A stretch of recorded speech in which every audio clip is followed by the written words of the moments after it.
$1,648. Gate was $5 million. We got 4 performance of the night bonuses. Kennedy, Hooper, Luque, and Pantoja. They all won $50,000. Hey, Dana. What's up, buddy? First of all, what was your take on Pantoja's call-out? Like, that seemed a little strange call-out of Demetrius Johnson after... Oh, is that who I didn't hear it. Yeah. He said that I'm the GOAT, and if you want to prove you're still the GOAT, come fight me. Is that something you would entertain even? I don't know. That's interesting. Yeah. Listen, you know how I was the one beating the drum about Demetrius Johnson a long time ago. And, yeah, I don't know. What was your take on his Pantoja's performance? He looked incredible. Did you feel like, he went out there right off the bat and pressured Asakura, a guy that has a reputation as a knockout fighter, to try to take that aspect away from him? Well, there's 2 sides to this story. You take a guy like Asakura who came in, in the UFC your first time. We talk about the jitters, all the things that happen. First time fighting in a cage, et cetera, and he came in guns a-blazing, flying knee, like right out the gate. And then Pantoja, how he put the pressure back on him. Who in this room didn't want to see 3 more rounds of that? You know what I mean? It would have been amazing. It was a great fight. And Pantoja went out and dominated. Yeah, and Pantoja's now beaten Brandon Royval, Brandon Moreno, and now this guy. So certainly he has starting to build that kind of resume up where now all of a sudden you got to talk about him as one of the greats in the game. You get to 3 title defenses in the UFC. That's pretty significant, is it not? I agree. Where do you think he ranks in terms of the the great flyweight champion you've had? Moreno had a great run. Davison was great. Obviously, we know about DJ. Where do you think Alexandre rates right now? Well, I mean, to say, I mean, right here off the top of my head, I don't know. He's awesome. He looked incredible tonight, and, I don't know. What was your take on, I thought Ian Garry was great in terms of his takedown defense and the way he fought, short notice fight. What was your take on that fight, and were you impressed by Shavkat? Yeah, it's one of those fights. I'll give you an example, too, like Landwehr versus Choi. On paper, they go in the middle of the octagon, just start slugging it out, and, sometimes they don't play out the way you think. 15-0 versus 18-0. What that means, you have 2 really great fighters with a lot at stake. There's a title on the line, and you saw a lot of great things from both guys during that fight. It wasn't a knockdown, drag 'em out war, but I will tell you this: thank God it was 5 rounds. 5 rounds was the way to do that fight. A couple other things I just wanted to ask you about. Number one, I was going to ask you this yesterday about. Is this the best year in the company history? You had 5 of the top 10 gates in UFC history were this year. 299, 300, 303, 306, 309. Your highest gate ever at a fight night card in Edmonton, which apparently you may break next week. Do you feel that makes this the greatest year in UFC history? We say this every year. Every year we say this is the best year. How do we do better next year? I mean, this is literally what we say every year. How are you going to beat this year? We just keep doing it. I don't know. But yes, and guess what? Last year was the best year in UFC history, and the year before that was. Let's keep it rolling. What criteria do you judge that by? Is it just bottom line finances, or are there other... It's everything. I mean, you take everything in. The sphere. Who saw that coming? Every year we something happens that we didn't see coming, right? And... yeah, obviously, financially, it goes to another level. Creatively, I think it goes to another level. And, you talk about things like breaking merch records and, et cetera, et cetera. I like to break records. Right now, when we talked about New York, we're 7 of the top 10. By the time we go there, again, this next coming year, we'll be 8 of the top 10. And eventually, in the next couple of years, we'll be 10 of the top 10.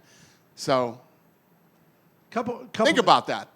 When you think about that, Madison Square Garden, we weren't allowed to go into New York. The most famous arena in the world, all the big events that have been there. Within the next couple of years, the UFC will be 10 of the top 10 gates of all time at Madison Square Garden. And we broke most of the gates around the world, their records everywhere we go. So We haven't had a chance to talk to you since the thing about Conor McGregor came down. Any reaction that you have since the conviction in the civil court and the penalties he faced? what do you mean? What's my reaction? Do you have any comment about what his? If I had a comment, I would have put it out already. What about his status with the UFC? He hasn't been fighting here in I don't know how long. But there's been, you announced him at 303. There's been talk he's going to fight. Right. I mean, does that impact him in any way, or? Well, if he does fight, it'll be sometime next year. Okay, all right. And then finally, were you PO'd at Merab for something yesterday? You seemed like you were upset about something that was going on at that press conference. Was there something with the heat between the guys that had you? That I was pissed off? Yeah, were you? No. Oh, okay. I thought the press conference was awesome. Right. I thought the heat between him and Umar was great. So I was not supposed to be in Los Angeles for this fight coming up, for this pay-per-view fight.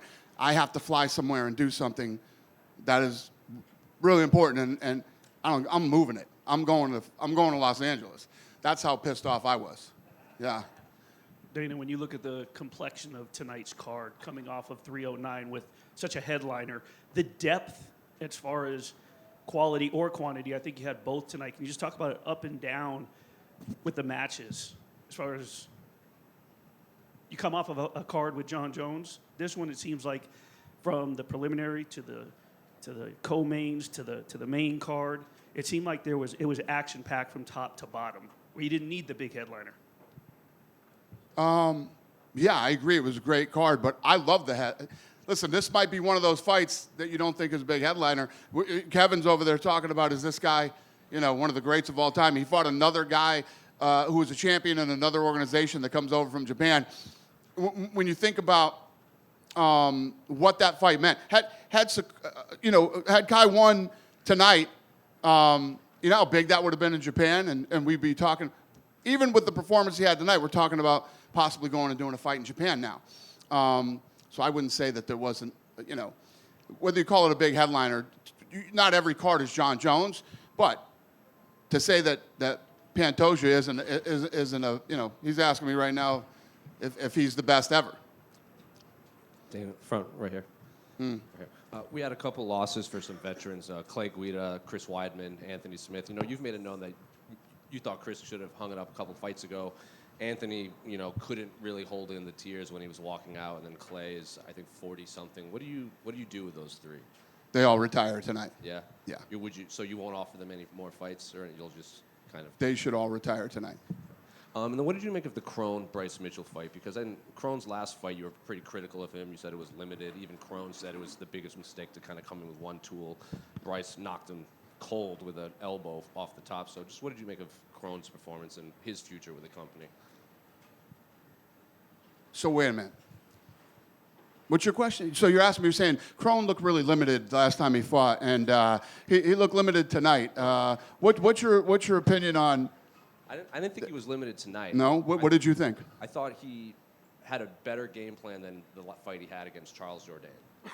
Because Bryce Mitchell's just had the answers for it. Okay. So you're like, what do you think about Weidman, this guy, and that guy tonight? I said they should retire. What do you think about Crone? Yeah. No, I don't like the way you're leading me down this road. I know what you're doing. You know the answer to the question, but you just want me to say it or something. You're saying Crone looked limited. What do you think? Do you have any other questions you want to ask me? Anything fucking positive, or you want me to shit on everybody on the card tonight? I was going to ask, my last one was going to be about Movzar. What you thought of his performance in there? About who? Movzar. He won against Aljamain. The fight. Look great. Congrats to him. Dana, Yeah. how did you score the Cyril Gane-Volkov fight? I thought Volkov won the fight. Look, I'm not going to try to shit on her particularly, but Adelaide Bird scored it for him, right? This is a name we've heard, but my point really is these judges who have shown bad decisions time and time again, is there anything we can do with the commission to say, like, hey, can they be re-educated, if not moved? So here's what happened after that fight. You heard the boos. I went over to Volkov. I apologized to him. I thought he won the fight. And then the head of the commission came over and said, listen, we feel like that second round was really close and, could have gone either way. And both guys got rocked. We thought that, we thought that, what did they think? That I can't remember which one they thought had the worst of it in the second round. But, they were making the argument on why the fight was judged the way it was. I had a problem with the battle fight, too. Do you agree with their argument when you heard them out, or do you still maintain that you think Volkov should have probably got the decision? It doesn't fucking matter what I think. It really doesn't, because at the end of the day, they decide who wins and loses, not us. There was an incident with Merab and a fan tonight. I mean, that stuff happens, especially with Merab, to be honest. But I was more curious about your opinion on his mindset this week, right? Seems pretty pissed off at a lot of stuff.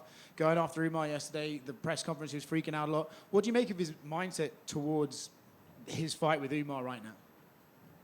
Yeah, it's actually a great question. I mean, listen, it's already, Merab's that guy.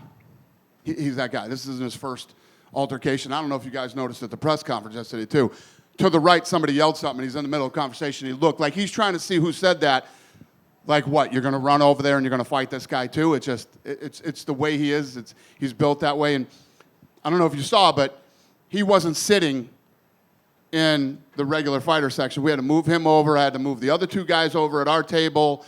It's, you know, we try to diffuse this stuff before it happens. And tonight we had a good game plan. I didn't think he'd get into a fight walking out with Aljamain, but.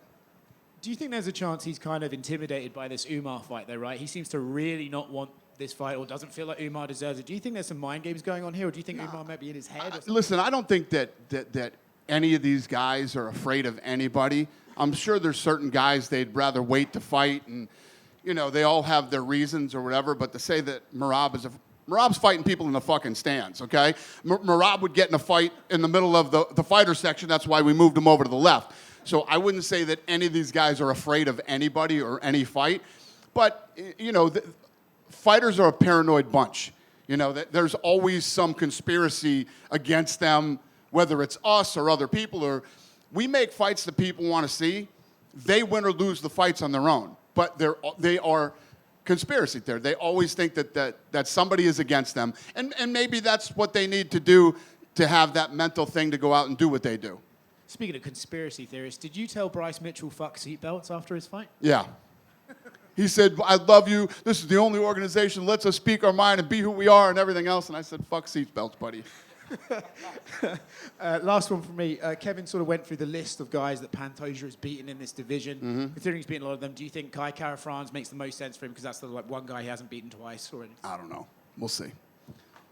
Dana, right back here. Yep. Go ahead. Let this guy. Go ahead. I was going to say, that's not the first time that's happened with Merab. Is there anything you guys do or can do to prevent that? Are there any repercussions? Or He's my mini Strickland without the mouth. What do you do? Let him buy the pay-per-view, I guess. I mean, I don't know. You can't keep fighting with fucking fans. It's going to cost you a lot. You can do it. It's going to cost you a lot of money, right? And, you know, I don't know.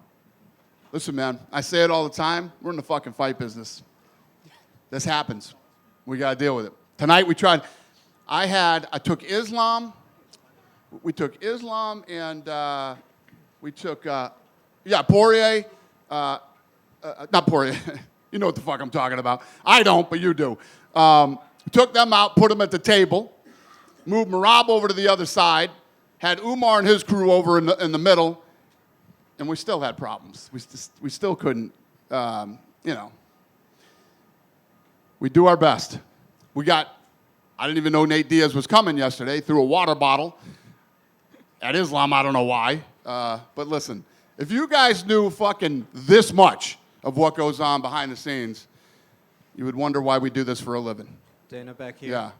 Yeah. Dana, originally Tatiana Suarez was supposed to be on the card against Virna Jandiroba. You guys announced Strickland Duplessis 2, Zhang Weili, Tatiana.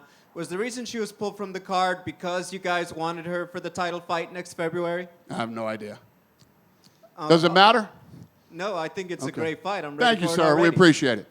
Next one. You've talked a lot about being critical Los Angeles getting back to where it was and being one of those markets. Obviously, going to LA, just what made now the time to finally bring the UFC back to Los Angeles specifically instead of Anaheim? The Inuit Dome.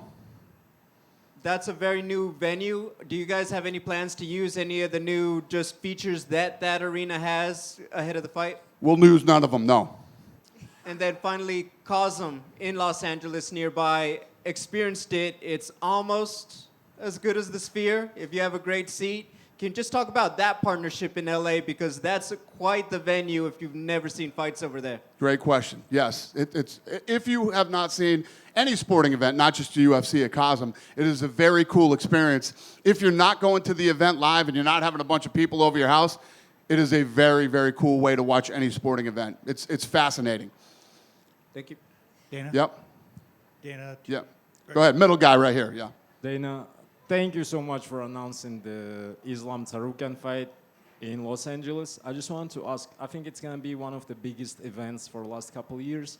I wanted to ask, did you ever plan to make that tournament in Saudi Arabia? Because Islam mostly fights there, a couple Dagestani fights in the card. Did you ever think about making that fight over there, or why you specifically chose Los Angeles? Because of Armenia fans, or like... Well, a lot of things have to line up in timing, and we were going to Los Angeles, and you start looking at what are the best fights to make. You know, it doesn't suck throwing an Armenian on a card, and the list goes on and on. It was the perfect card for LA. Like I just told the other guy, the Inuit Dome is badass. We're excited to go into that venue. I think that, you know, those are the type of venues you're going to start seeing being built with all this technology and cool shit to do. Thank you. Yep, thank you. Yeah. Dan? Go ahead. How close was Hamzat to getting the title shot against DDP in Australia? How close was it? Yeah. I mean, guys, what are you fucking? Is this tonight's stupid question night? How close was he to getting?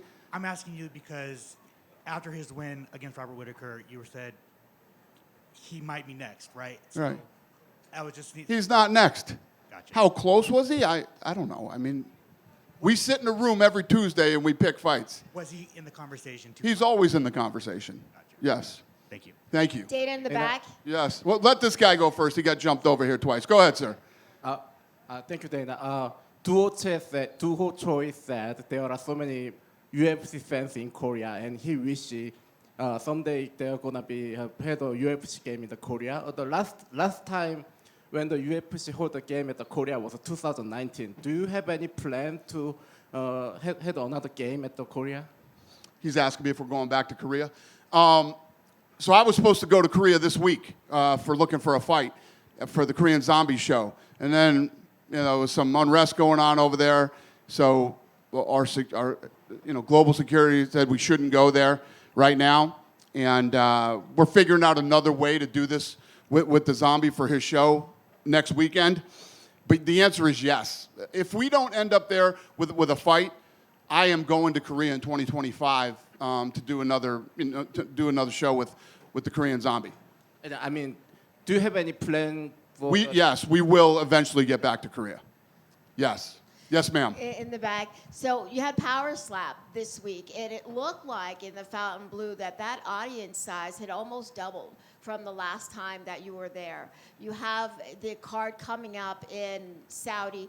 How important is that opportunity to grow Power Slap, and what are you seeing as a difference from how Power Slap has grown from the early days of what UFC had to go through? I literally just had this conversation with Forbes today, and yes, when you look at Power Slap, you can't go back in the future ever, and you know, it feels like I am with rebuilding the UFC. It's almost identical, except so much faster. And in less than 2 years, that company is ahead of where the UFC was in 10 years. Why? So it's been fun.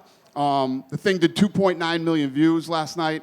Obviously, it was super successful, inside the arena.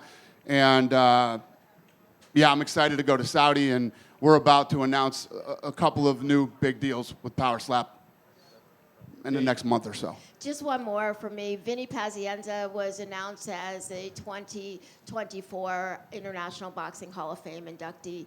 We know that you inducted him here in the Nevada Boxing Hall of Fame. How important was it to finally get him recognized in the International Hall? I love that guy, and I'm really happy for him. I know it was very important to him. He wanted to be inducted in the Boxing Hall of Fame before he, passes away. So he's ecstatic. I'm really happy for him, and it couldn't happen to a better dude. I love Vinny. Dana, to your right. Thank over you. Here. Yep. You've always had a good relationship with Saki Gabara, obviously. Mm-hmm. And, putting this fight together with Kai, a big deal with him. I'm curious, is there any possibility now of maybe bringing over other possible champions from their organization to the UFC you've been talking about? Yeah, I would. We did it tonight. He had a good performance. I would love to do it. And obviously, having these up and coming. So we were just talking in my room, and he's saying now that in Japan, all of these young guys now want to be the first one to win a world title in the UFC. So that's exciting. There's such a rich history of MMA in Japan, and some of the best days of my life were our rivalry with Pride, and it was a really fun time in my life. So, and in his too. We were talking about it. So the answer is yes to all of that. And I'd love to go do a fight night there too.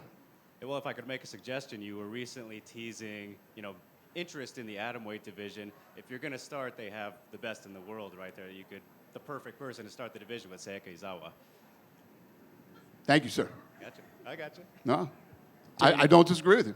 Yeah. Dana, so UFC flyweight Charles Johnson, he's starting a slap fighting promotion. I know he spoke to you about it. He hopes it could be like a place to recruit fighters for power slap. What do you think about that being a potential minor leagues for power slap? I love it. No, they're popping up everywhere. There's a couple down in Brazil. There's some over in Poland. There's one now starting in South Africa. And the list goes on and on. So, yeah, listen, it's no different than the UFC. When we all started, like we were just talking about Pride in Japan, we first bought the UFC, there were several organizations, and then they all started popping up left and right after we got involved. And it's never a bad thing for the sport. It's always a good thing. Dana right here. Yep. You had the World MMA Awards, Power Slap, FPI, and now UFC 310 tonight. What a hectic week. Can you just talk about, the behind the scenes of your week? No, it was a cool week, man.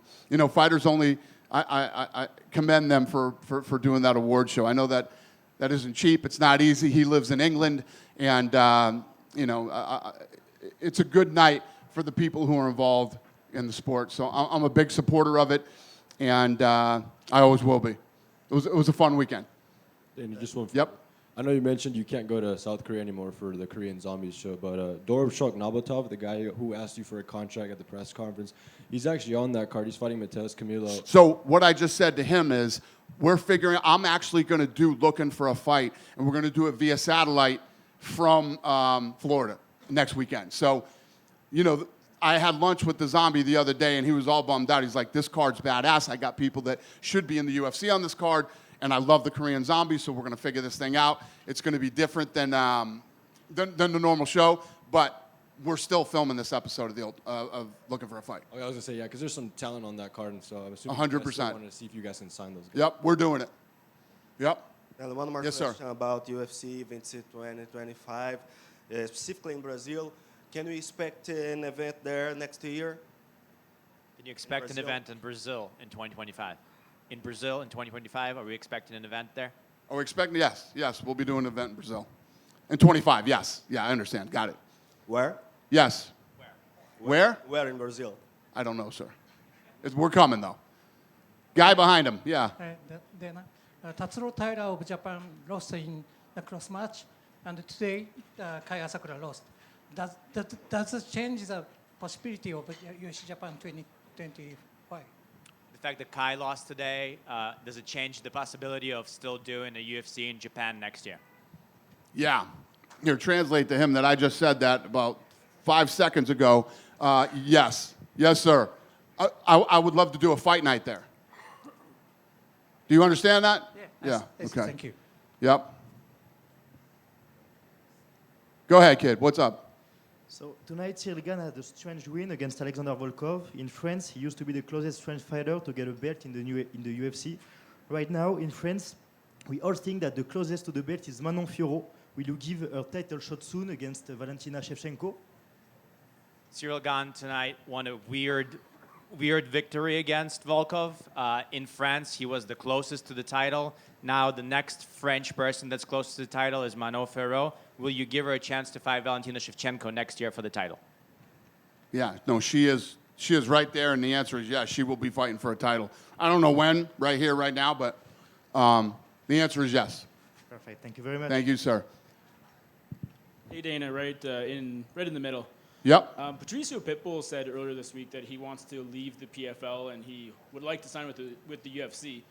Is he someone you'd like to see on the roster? Who said that? Patricio Pitbull. Oh, Pitbull. Listen, the last couple months we've been talking a lot about the PFL. You know, they're canceling a lot of shows. I know that a lot of guys that are supposed to fight aren't fighting. And I mean, you guys know what the fuck's going on. I'm not. You know, when you see that start to happen, you're running out of money. Things aren't looking good, and you're going to have people that want to jump ship. You know, these guys want to fight. You have a very limited time of opportunity when you're a professional athlete, and even less when you're a fighter. So I'm sure you're going to see a lot of that, and we'll see how this plays out over the next several months going into 25. Thank you. Thank you. Thank you, guys. I'll see you in Florida.